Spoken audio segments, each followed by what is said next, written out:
Hi,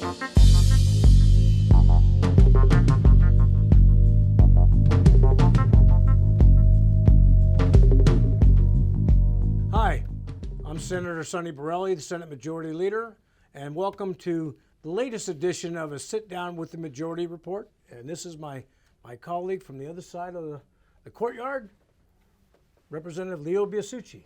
How's it going? Also, the House Majority Leader. That's right. So I know it's been a few weeks since we've actually had a video done, and it's been a little crazy down here. It gets kind of busy, right? It gets a little busy. So today we're going to talk about a couple bills that we think are extremely important.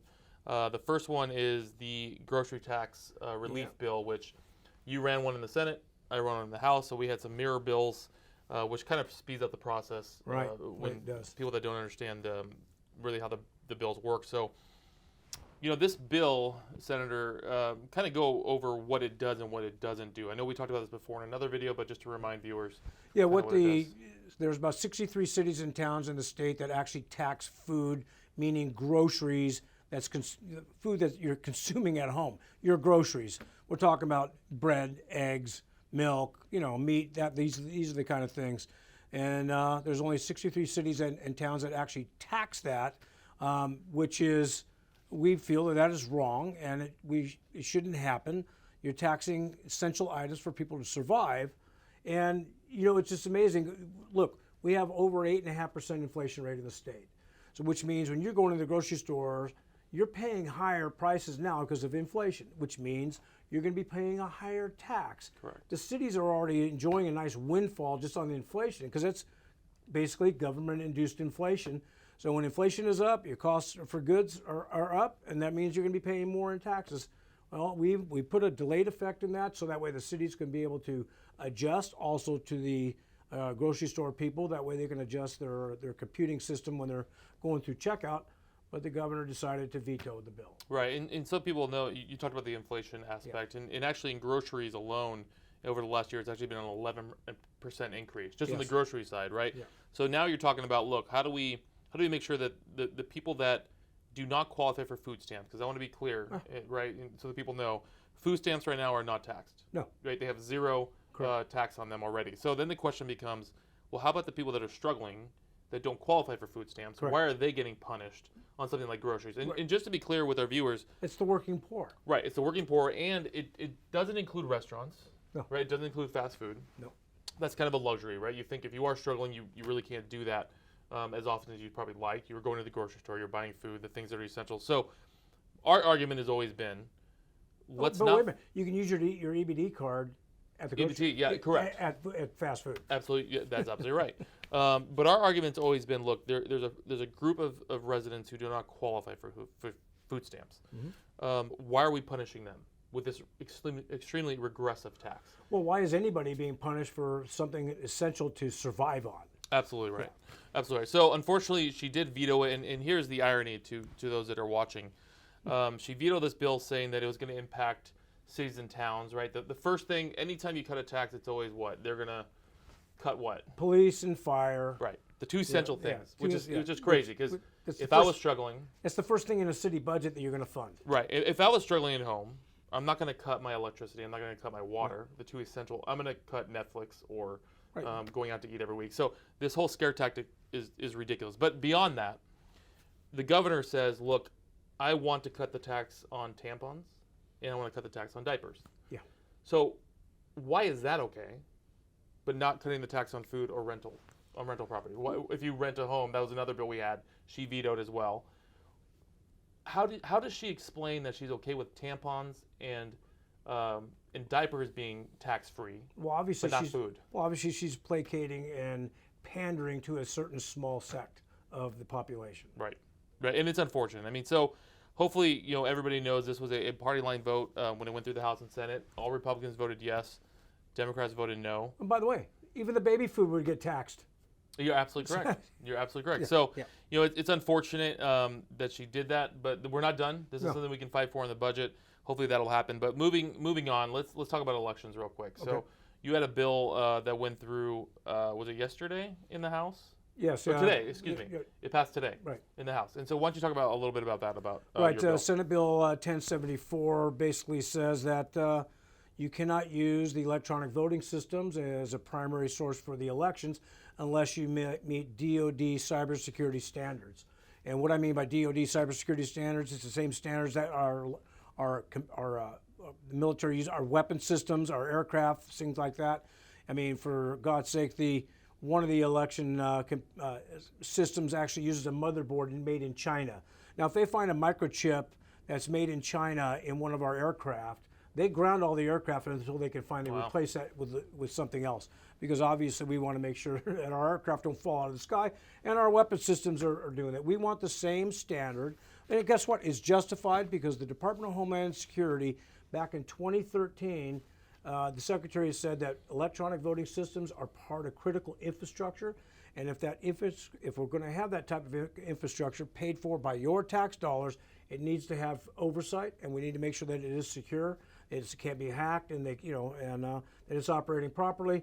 And this is based on several investigations and reports. One was done by the Election Assistance Commission, and also the CISA, which is a cybersecurity system. And they came out with a report where they identified erroneous code in these systems.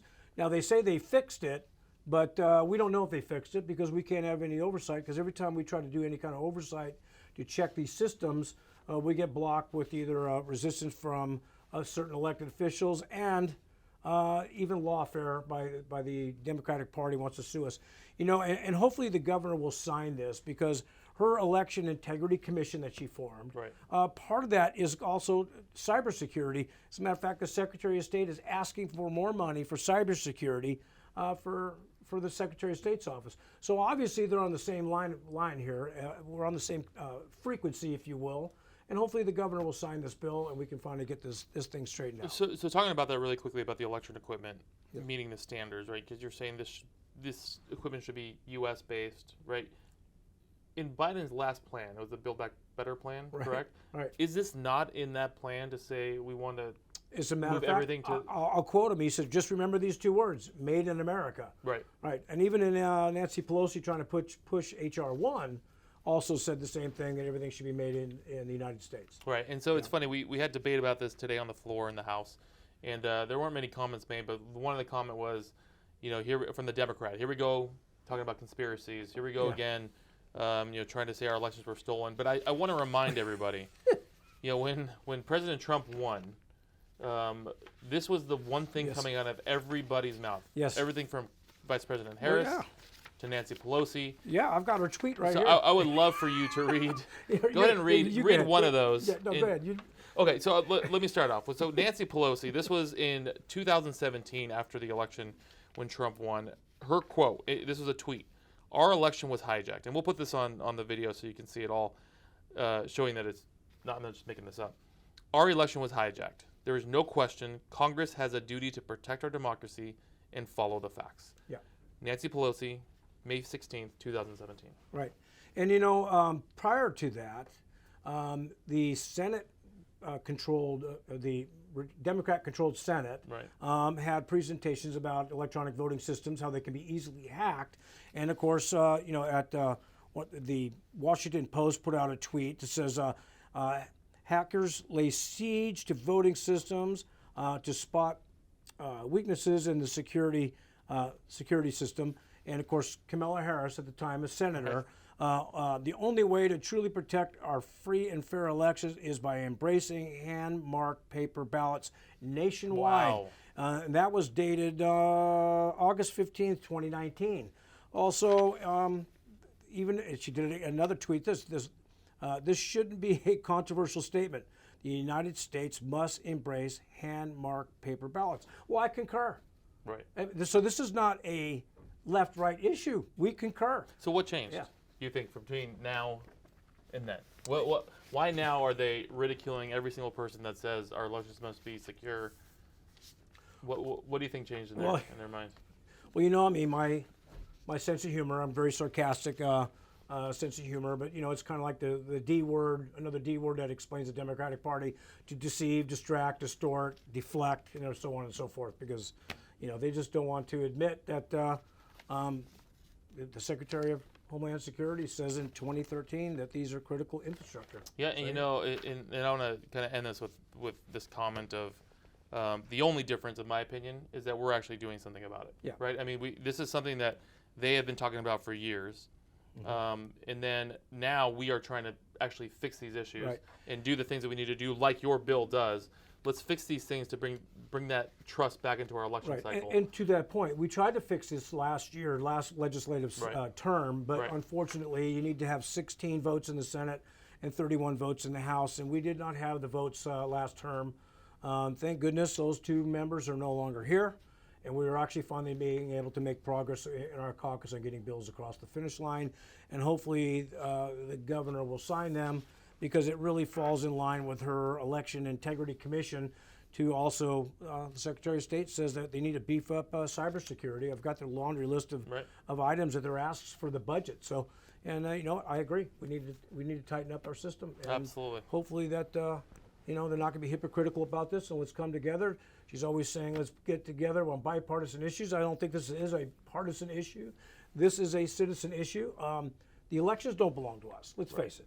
They belong to the people. They belong to you. You all need to get involved and start volunteering at your local level as a precinct committeeman. Volunteer for the polling sites. You all need to get involved and start taking control of your elections. So thank you guys so much for joining us this week. So we're going to come back next week. We're going to have actually a little bit of a fun segment, bad bills at the legislature. Yeah. Right. So we're going to have a list of all the bad bills that have gone through here that have never seen the light of day, and we'll have a good time making fun of people, maybe on both sides of the aisle. Sure, absolutely.